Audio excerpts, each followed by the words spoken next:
Hi friends, it's Taylor Hughes. Welcome back to Chasing Wonder, the podcast where we're going together on a journey to try to just find a little extra in our ordinary.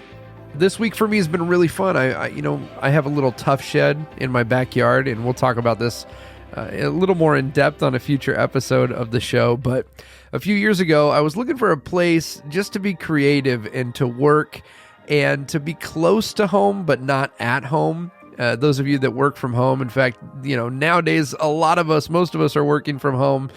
You can see the challenges of trying to, take business calls and act professional when you have all the temptations of home. You've got your refrigerator right there. You've got your kids right there that you want to play with. You got the TV. There's so much in the house. And so I was looking for a place where I could get away to work and also, when I'm done working, be home as quickly as possible. So the solution for us was to build a tough shed in our backyard and then literally just use that as a structure to make an entire room. So it's fully finished, it's drywalled and insulated, and it's got hardwood floors, and we've just made it home. Well, over the last year, as I came off the road from performing and have only been performing virtually to cameras, we turned this into a production studio, and I'm on this constant journey to make this place feel more like home, because let's be honest, when you work somewhere, you also kind of live in that place. And so this week has been really fun redoing the studio. So it's an ongoing project, but I'm going to post some pictures of the process just to share with all of you as you're trying to make a space that is functional and fun.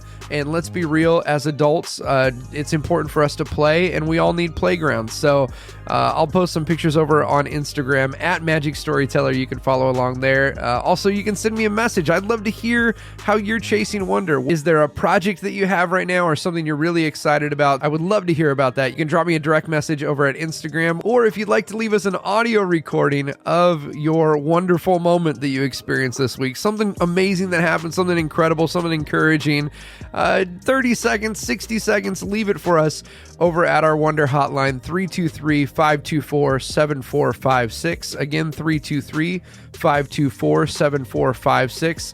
Leave us a voicemail there. Let us know how you're chasing wonder, and we will maybe include it on a future episode.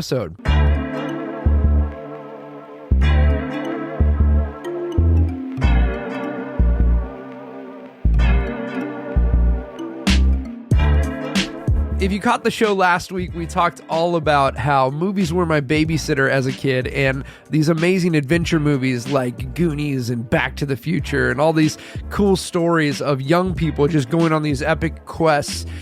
They challenged me to kind of pursue those type of adventures in my own life. And so last week we talked all about watching movies. Today we're going to continue talking about taking action, and I want to share with you how my love for movies translated into me making some really cool things as a kid. So today I'd like to talk to you about Scotch tape and empty boxes.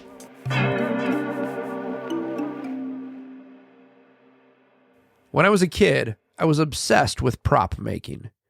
My best buddy Cody and I couldn't decide whether we wanted to grow up and become magicians someday or be special effects artists for the movies. Recently, we reconnected after many years apart, and it was fantastic to see that while I primarily work as a magician, he has found his work as a special effects artist. As kids, we spent a couple of years absolutely obsessed with trying to recreate props from our favorite movies. Whether it was the golden idol from Indiana Jones, or the sword from The Princess Bride, or even levitating hoverboards from Back to the Future that we tried to sell to our fellow classmates, we just built it. This passion for building led to a low stock of essential supplies at my house. My mom would often give me a case of Scotch tape in my Christmas stocking, or wonder where that roll of aluminum foil she had just bought had gone. Well, I knew exactly what happened to it. You see, it takes a lot of foil to build the laser from Honey, I Shrunk the Kids. I'm so grateful that as a kid, my parents didn't find this annoying or weird, even though I know at times it was both. They always encouraged me that if I wanted to build something, I should just use what I had and build it. In a strange parallel, my wife grew up in a household where her father could do anything. He never once called a repair person. Whether it was fixing their computer or rebuilding a transmission, he did everything himself. More than that, he instilled in Katie and her siblings that they could do the same thing. When it comes to taking on projects, my wife is fearless. She's the first person to throw a sledgehammer through one of our walls. Katie was given this confidence that if you don't know how to do it, you can figure it out. We are both so grateful to have had supportive parents, and we're very intentional in our approach with our own daughters. By the time our girls were 10 years old, they were both cooking full meals and using power tools. Now, perhaps you're listening to this and you didn't grow up in an environment that was supportive. Or worse, maybe you grew up in an environment that made you feel incapable. Well, I'm just here to tell you that you are fully capable of building the life that you want to have. The statement, "I don't know how," is an excuse I feel like we should all omit from our vocabulary. See, we live in a time where we have instant access to all human knowledge.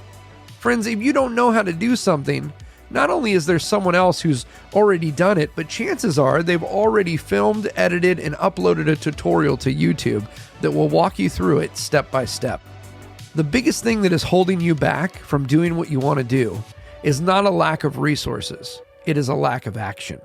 Just go. Start doing the thing today. Okay, now before you get frustrated at me, you got to realize this is advice that I had to take just about a year and a half ago. You see, for years I wanted to have my own TV show, an hour of magic, storytelling, and comedy recorded before a live audience. If I close my eyes, I can still feel the carpet in my grandparents' living room as I lay there in anticipation, about to watch David Copperfield on TV perform one mystery after another. It was more than a magic show. In his yearly specials, he told stories that made you feel like anything was possible.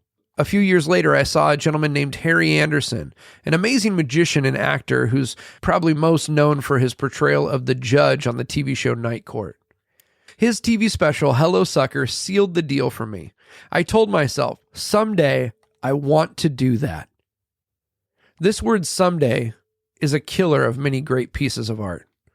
Someday lives in the world of intentions, but we need to take action if we want to see our dreams today.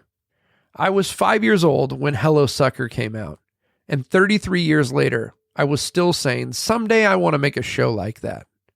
The funny thing is, at this time, I had already started performing regularly at the Comedy and Magic Club in Hermosa Beach, California. This was the very same stage where Harry recorded this iconic special.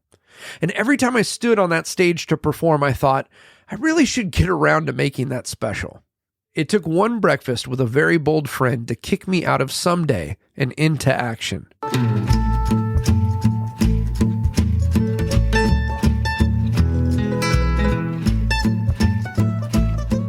It was August of 2019.